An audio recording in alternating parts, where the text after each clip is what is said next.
What's up, you guys? Welcome back to my channel. My name is Nora and thank you so much for watching. Before we jump into today's video, be sure to like, comment, share, and subscribe. Follow your girl on Instagram because you know we are growing the family across all platforms.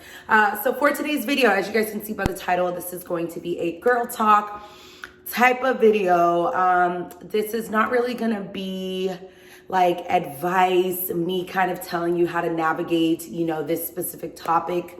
This is truly me just kind of ranting, for the next however long this video is, I don't even know, but just kind of ranting a little bit about this topic. I know I haven't been on the tube for a little bit.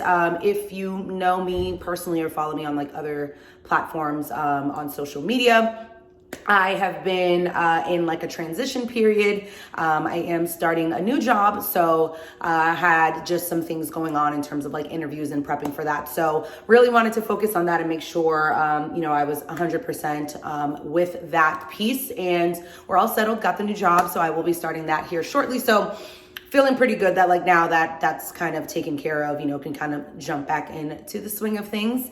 So yeah, hopefully you guys enjoyed this video and let's jump right in. And I want to apologize for the glare on my glasses. If you guys see like the light going in and out, I've been on my computer all day. So you guys know I love my blue light glasses. And again, I am filming with natural light. So if you see that kind of going in and out, we'll be all right. We're here for the talk, okay? We're here for the chisme. We're here to just chit chat and just rant. And we're talking toxic relationships today. And also, and I'll be sure to put this in the title, this is kind of going to also be like a spoiler review on Malcolm&Marie, which is the recent, Netflix original movie that just dropped last week, I think, at this point. So maybe I'll put like a timestamp or something of when I kind of dive into the movie. So if you haven't seen it yet, then you'll kind of know where to, skip over. But this definitely, after watching that movie, sparked this conversation. And let me tell y'all.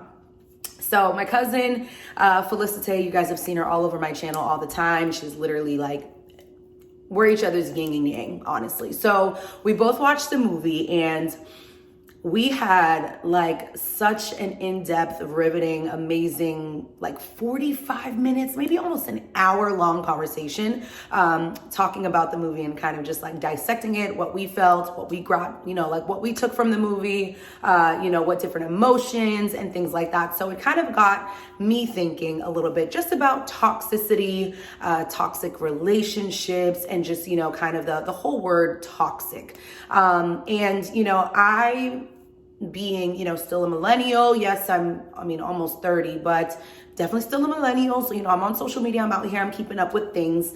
I have noticed this huge, obsession and fascination with being toxic and being in a toxic relationship. I see a lot of, and I don't want to stereotype and say just women. I'm sure there are a lot of men, who love that as well too. Not even I'm sure. There are definitely a lot of men who love like toxicity and she's crazy, she's psycho, and I love a psycho girl that I have to worry about, smashing my windows, all this other nonsense. So I just found it very interesting as I kind of stepped back after watching the movie. And not that I wasn't aware of it before, but I feel like the movie almost heightened it for me to see how much people really like crave and love a toxic relationship. Now, if some of you are completely lost to what I'm talking about, toxic relationships, toxicity, I think can take so many different shapes and forms and have so many different definitions. I think to everyone, we have different levels of toxicness or toxicity or what's toxic to us, I think is different for everyone.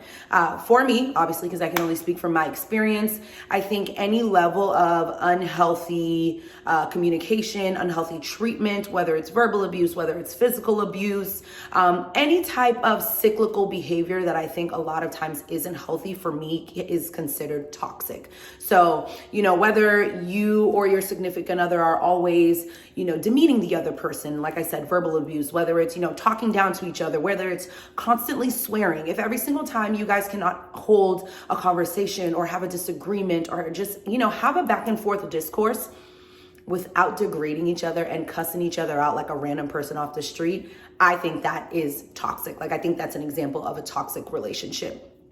Now, by no means am I saying all these things to put myself on a pedestal and make it seem like I'm not toxic. I've never been in toxic relationships or toxic situations. Toxic relationships too are not even just yourself and your significant other, or yourself or your spouse. You can definitely have toxic relationships with family members, with friends, at work. I think, you can find toxicity in just about any type of relationship. So by no means am I saying I'm perfect. By no means am I saying that I'm not toxic. Let me tell you guys, again, at my big age of 29, I am still having to face like, sis, that was toxic. You do have toxic tendencies. The fact that you're still, sometimes ready to go on social media and rant and rave about something, or the fact that you want to see, that person's new relationship not work out so well because it kind of gives you a little bit of satisfaction, is toxic. So I'm not perfect. I definitely, I'm putting myself out there. I'm being vulnerable. Your girl's got some toxic tendencies and I'm working on it. I'm working on it. I'm not perfect. I'm human. But I find that a lot of people have this fascination around toxicity. Social media, I think, especially heightens this. You find this thing like TikTok, especially. I feel like I get on TikTok and everyone's just like, oh my God, if he's toxic, he's for me. It's the toxic for me. And I'm just kind of like, where did we go wrong that all of a sudden this is something that people yearn for? Where did we go wrong that we glamorize not treating each other with respect? Where did we go wrong that now we glamorize, talking down to one another or staying in shitty situations? And again, I'm not just talking about, women. I know there are a lot of men out there too who stay in situations just because they love her or, love their significant other. And, they do make me happy. But then when you really sit there and you think about, okay, the amount of times they make you happy versus the amount of times that you feel less than and worthless outweighs the good. And it kind of makes you think, why am I sticking around and staying in this kind of environment and in this relationship? And I think it's really sad that, social media has heightened it. I don't want to just blame it on social media because at the end of the day, social media only spews out what we continue to feed it. So if we continue feeding that type of energy onto, social media, then obviously it's all you're going to see. I have made it a really big point for myself to make sure, the people that I'm following on social media, the blogs, any kind of pages I'm following, I'm just trying to make sure that I'm blocking out the toxicity. I know all of us are guilty of it. The shade room, baby. Okay, the shade room, I swear, be on it. The shade room knows all the news. They've got all the tea, and we're human. There's something about being able to watch a train wreck happen that's so exciting. It's very toxic, but who we are as a culture, we are super into it. But like even the shade room, I don't follow the shade room. I make sure to mute them. Any other blogs that, I think are super, super toxic. Now, I'm not saying I completely block myself out from the outside world. That would be a lie. And I also don't think it's healthy. I think it is beneficial to know what's going on out there. Again, I'm not saying consume 18 hours of nonsense on the internet. No, but I do still think it's good to know, what's going on in the world. But the toxic blogs, the toxic Instagram pages, girl, block them out. I block them. I don't want to continue feeding, that type of negative energy because again, if you continue to do that, it creates a cycle and that's kind of what you follow and chase after. But, watching Malcolm&Marie. So it was interesting when this movie came out and, I watched the movie. I've watched it a couple times already and it's only been out, I think, as of today, like 4 days. And I've watched it twice already. And I'm definitely going to continue watching it. But a lot more people, and again, I don't know if this was just my timeline, a lot more people than I thought didn't like the movie and didn't enjoy it. So again, spoiler alert, I'll let you guys know, reminder here, and I'll put timestamps if you want to jump ahead. But Malcolm&Marie essentially is a story of a couple. You can find the movie on Netflix. It's a Netflix original. It's a black and white movie. It is a 2-person dialogue. So the movie is about, I think it was like 2 hours long. It is truly a movie of just 2 people for 2 hours having a dialogue back and forth. The entire movie pretty much takes place in one evening. So that right there might already turn off a lot of people. I know even when I was kind of explaining it to my brothers, they were like, so you watched a 2-hour movie of 2 people talking back and forth in one house for 2 hours. And they looked at me like I was crazy. So that right there might turn you off already if that's not something you're into. Now, I thoroughly enjoy movies. I enjoy cinematography. I enjoy videography. I enjoy the dialogue piece of movies and just, all the artistic features of cinematography I'm very into. I am someone who, I find myself to be pretty artsy and creative. So these are things that I love and I enjoy to pay attention to anyways. The movie features the two actors are Zendaya and, oh my God, why am I blanking on his name? I'll include it here. I'm like blanking. It's Denzel Washington's son, but I cannot think of his name for the life of me.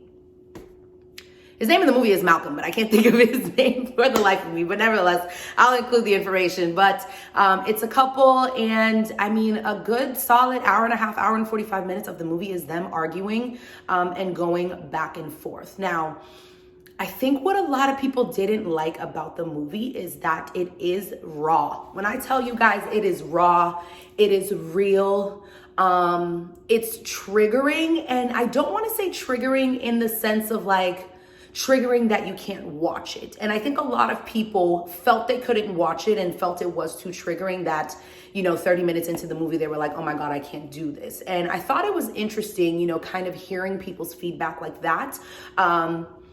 Because, not to judge, but it kind of made me think, hey, if a movie is evoking this much emotion in you to the point that you cannot finish the movie, there might be a deeper issue here. There might be something that you haven't faced yet. There might be something that you haven't dug deeper into that isn't allowing you to consume this art in the manner that I think it was supposed to be delivered in. Now, this is all my opinion. Obviously, I didn't write the movie. I didn't direct the movie. So this is just kind of what I took from it. But, again, as someone who has been in a toxic relationship, as someone who has her own toxic tendencies, were there aspects of the movie that was triggering? Yes, absolutely. There were definitely parts of the movie where I was like, oh my goodness, I cannot continue listening to Malcolm gaslight this girl and talk in circles because I feel like I'm losing my mind because I've been there before and I feel her pain. I had plenty of moments. Honestly, I'd say maybe 75 or 80% of the movie, I felt that way. But I wasn't so triggered to a point that I couldn't finish the movie and enjoy it for what it was. I think the reason why I loved Malcolm and Marie so much, and again, going back to the topic of toxic, yes, was there a lot of toxicity in their relationship? Oh my gosh, so much. But what I think they did such a great job of with the movie was showing how real it can be to have two people living under a roof that both have character flaws, demons, and levels of toxicity that they are still trying to work through, and how difficult it can be sometimes working through that at the same time under the same roof.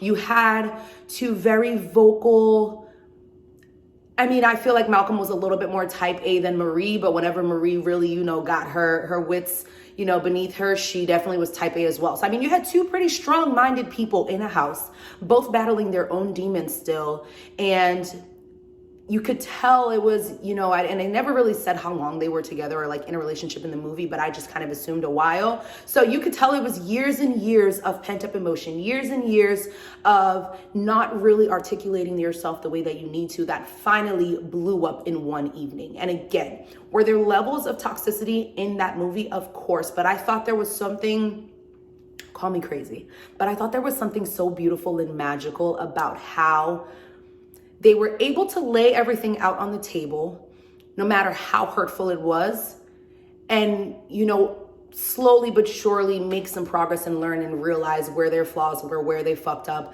how much of low blows they were throwing. There were definitely moments where Malcolm would say things and you could see him, within minutes walk away and step back and say, oh my God, I took that way too far. Or Marie would say things and you could kind of see her digesting it as well. And it's like, oh my God, I took that too far. I thought it was brilliant. I thought they did a great job because I think that is the reality of it. I think a lot of us who, have been in situations where the tough conversations happen, they're uncomfortable, you're vulnerable, and you're put in a situation where you have to talk about how you feel, whether or not the other person is going to receive it. It is a tough thing to do. And I think it was great that Malcolm and Marie really showed that.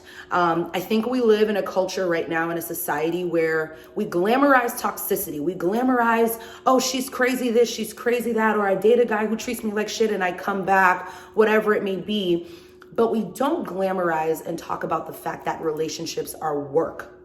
We glamorize the toxicness because it sounds cool. It sounds like a movie. It sounds like a music video. You know, you feel like you're living this crazy lifestyle, but we also don't glamorize the fact that relationships are work. Relationships are work. Now, I'm not saying relationships should be miserable, and that's my issue with this whole toxic culture. Toxic culture, I think, have kind of taken, relationships are hard work and twisted it into making people think, well, if you've got some levels of toxicity in your relationship, well, that's expected. It's expected that you're probably going to be in a relationship with someone who's going to demean you. It's expected that you're going to be in a relationship with someone who isn't going to respect you. It's expected you're going to have moments where your significant other is going to say some things that are definitely foul, and you're just supposed to take it and deal with it, and that's what it is. No. And I think that's the issue with what our society has glamorized. And I think a lot of people took Malcolm and Marie as that. I think they took it as the director, the writer, producers, and everybody involved. I think people tried to take it as them glamorizing toxicity. And that isn't what I took from it. I actually took it as the polar opposite. I took it as a couple that kept it very surface level, loved each other, had been there through a lot of trying moments. Marie dealing with her abuse, Malcolm trying to, make it in the industry and working through his career.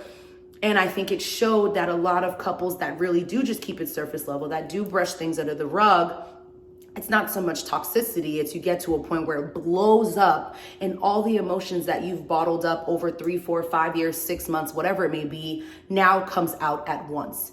And I think Marie was a perfect example of that. Even that final kind of, monologue that she had where she was explaining to Malcolm as to what all she wanted was a thank you. All she wanted to hear was, hey babe, thank you for doing my laundry. Hey babe, thank you for, when we're tired and we come home after this freaking award ceremony where you didn't thank me, I still came home and made you food. Just say thank you for the fact that I was your muse and I stuck by you and I was doing reviews of your script. And that's really all she wanted to hear was a simple thank you. Now, was most of the movie her expressing herself maybe in not the healthiest way, which then also resulted in Malcolm finally expressing himself in not the healthiest way? Yes, but that is a reality of relationships where we don't communicate, where people are not speaking to each other. If I can almost guarantee you, if Malcolm and Marie really had taken the time to speak to one another and really express themselves throughout their relationship, him not saying thank you in the speech, it definitely would have affected her, but I think they would have been able to resolve that issue and got to the root of it a lot quicker. I don't think it would have been as nasty. I don't think they would have cut as deep. And also, actually, to be frank, I don't think he would have forgot to thank her because they would have already addressed a lot of these issues throughout their relationship. And I believe that's what Malcolm and Marie was trying to teach us. You live this fairy tale life and, you think you've been there for someone in a really big moment in their life. So you've kind of washed your hands and you're like, all right, well, I've played hero already. So I'm done. I've reached kind of, my peak and I'm the best boyfriend, the best significant other, the best girlfriend I need to be for this person. I'm done. And that's not the case. Malcolm still had a lot of progress, to work through. There was a lot that he could learn. There was a lot that he could better himself from. And he didn't think so. Because for him, being her knight in shining armor when she was, going through her drug addiction was enough. Oh, well, I stayed with you when you were at your lowest of lows, so that's enough. That's the toxicity. That's the toxic piece. That piece, yes, I would think in the movie was toxic as hell. You stuck by her side, yes, when she was dealing with a lot of things. You stuck by her side when she was at her lowest of lows. But the moment that she came to you and said, hey, babe, I kind of want a little bit more from you, you threw that back in her face. That was toxic, yes.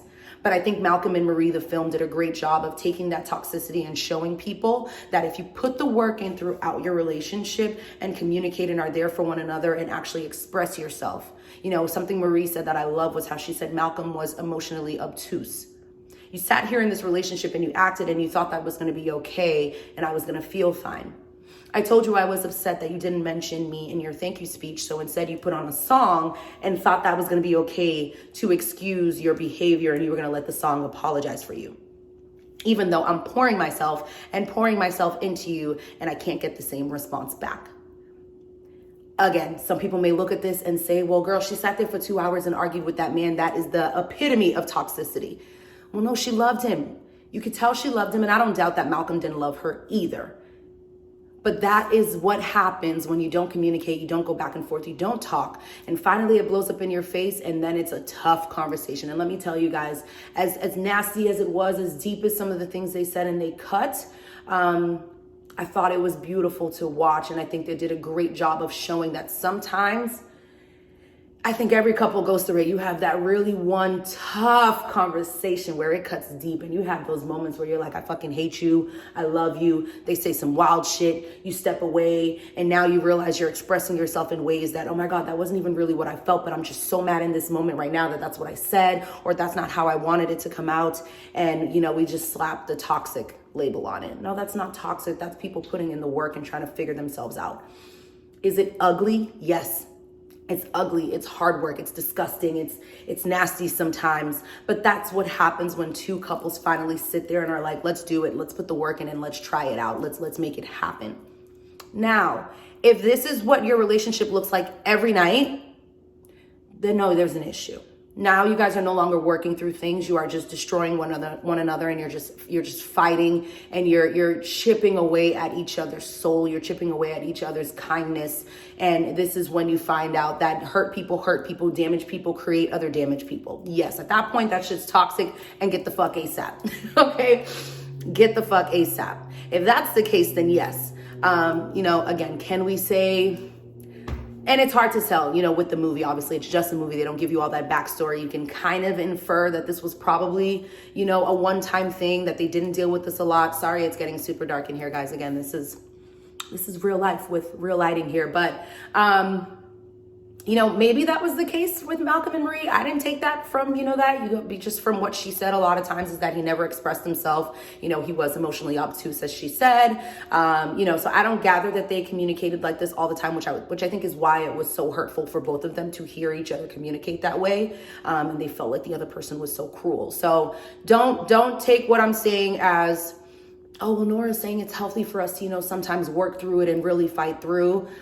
Yes, I do think it's important to put the work in and have those tough conversations. But if this becomes your routine, if this becomes your cycle, if this is what your everyday life is as a couple, then no, it's time to leave. It's time to get out of that situation. And I'm talking to men, I'm talking to women, I'm talking to everyone. It is time to get out of that situation.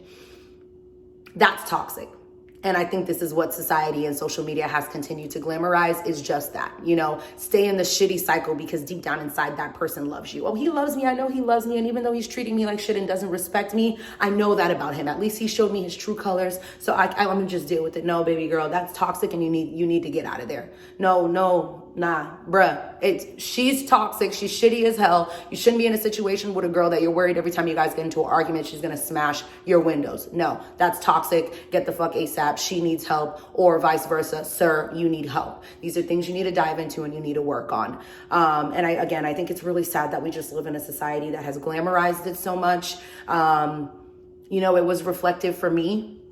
Watching that movie, I definitely sat there and, found myself reflecting on previous relationships, things that maybe I was, faulty on, places where I probably could have improved, me identifying my toxic, tendencies, places that I could have been better at, and helping me further identify too, okay, sis, you were right. What you were seeing, you weren't crazy. That shit was toxic as well.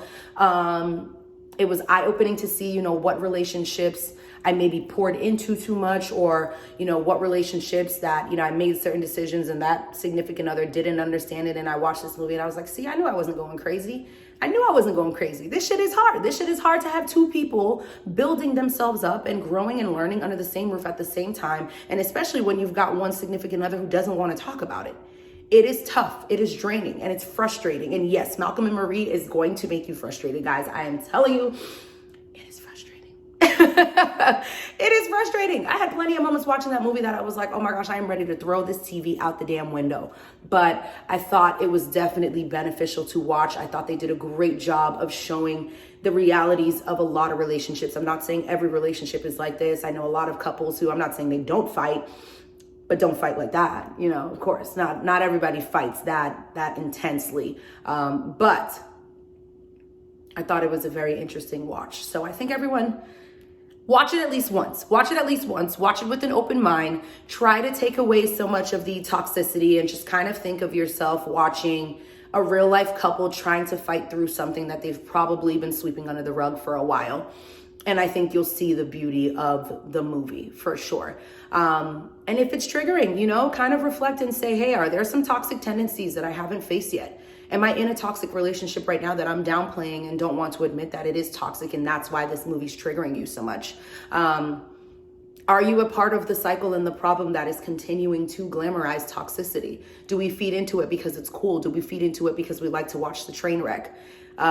Is it exciting because we watch seasons and seasons of Love and Hip Hop and Real Housewives and all these other nonsense shows that we're feeding into it, and it's just become a part of our everyday culture that we don't realize we are perpetuating the cycle of toxicity? And I think Malcolm&Marie was a really good starting point for me. I mean, it was a reflection I was already doing. It was already something I was thinking about. It was already something that was on my mind, and something that I have been, you know, really consciously working at and trying to put an effort into being better at. And I think Malcolm&Marie just heightened it. And again, this is just my opinion and kind of what I took from the movie. I know that got really deep into kind of like a Malcolm&Marie review, but like I said, you know, my cousin and I, we both watched the movie and we had a really in-depth conversation. Both of us have been, you know, through different relationships and situationships, you know, autoships, you know, where this kind of had us reflecting and thinking and, you know, validating some feelings we already had, you know, highlighting some things that we weren't too sure about, highlighting things that we realized we needed to work on a little bit further. And I figured, why not? Why not, you know, pop on the camera and just kind of share with you all where I'm at and how I felt about it, how I feel about toxicity. Am I toxic? Fuck yeah, I got shit that I need to work on. I'm not perfect, but see, I'm okay with saying that. You know, I'm comfortable in my own skin that I can say I have a lot of toxic tendencies that I'm working on and need to get better at. And I just think it's time, if you're realizing a movie, you know, an hour and 50 minutes triggered you to that point, then maybe there's some things you need to reflect on as well. But yeah, I hope you guys enjoyed this video. Again, I know not too much of an agenda, but a lot of you really like when I have kind of these, you know, candid, vulnerable conversations. And this was a, you know, a conversation I really wanted to share and talk about. I think it's something important that we all really need to start really paying attention to, so that we're not just screwing up the next generation, you know, and just creating more toxic little beings. So comment down below. Let me know what you guys think. Let me know what you guys thought about Malcolm&Marie. Let me know if you've watched it, if you're not going to watch it, why you're not going to watch it. This is a safe space, you know, no judgment zone. I just like to continue the conversation and hear what you guys think. So definitely comment down below. Let me know what you guys think about today's topic. As always, like I mentioned already in the video, be sure to like, comment, share, and subscribe. Follow your girl on Instagram. And I will see you guys in my next video. Bye, guys. Touch me, touch me, touch me.